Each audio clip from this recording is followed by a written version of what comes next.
Hello guys, in today's video I'm going to show you how to install Roblox free animation, free idle animation. First of all, we're going to go to Marketplace, and here we're going to search for base body.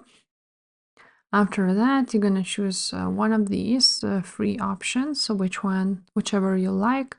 So let's, for example, add this one to cart and let's buy it. Like so. Now, once you are on Avatar Editor, you want to go ahead and click on this. We just purchased it. Now you want to click on Animations and Idle, and here is Realistic Idle.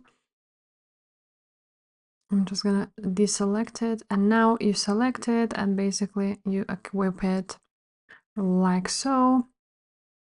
And now you will have all of these: realistic swim, run, and so on and so forth. They are free.